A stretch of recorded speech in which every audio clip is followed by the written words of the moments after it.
السلام علیکم ویورز، آج ہم آپ کی رمضان المبارک کے 5ویں روزے کے متعلق عبادات کے بارے میں رہنمائی کریں گے۔ جن لوگوں نے ابھی تک ہمارے یوٹیوب چینل قرآنی وظائف 786 کو سبسکرائب نہیں کیا وہ سبسکرائب کر لیں اور اوپر لگے بیل آئیکن کو کلک کر دیں تاکہ ہماری ہر آنے والی نئی ویڈیو کا نوٹیفیکیشن آپ کو سب سے پہلے مل سکے، اور ثواب کی نیت سے ہماری ویڈیو کو اپنے دوستوں کے ساتھ شیئر لازمی کیا کریں۔ آج ہم 5ویں روزے کے مشکل کشا وظائف کے بارے میں بات کریں گے۔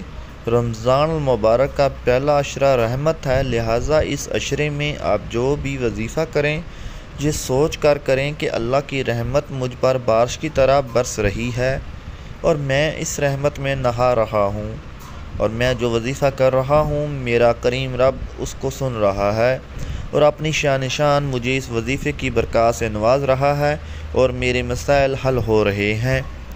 بعد نماز فجر 21 بار یہ دعا پڑھیں: الف لام میم، الف لام میم صاد، الف لام را، الف لام میم را، قاف یا عین صاد، طٰ تا سین میم، تا سین یا سین صاد، ہا میم، عین سین کاف، قاف نون۔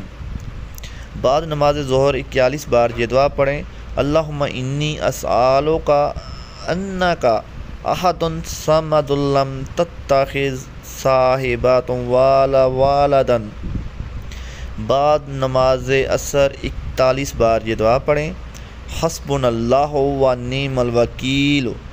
بعد نماز مغرب 21 بار یہ دعا پڑھیں: لا الہ الا اللہ۔ بعد نماز تراویح 21 بار یہ دعا پڑھیں: یا حلیم یا علیم یا علی یا عظیم اسقنا، یا حلیم یا علیم یا علی یا عظیم اجزینا۔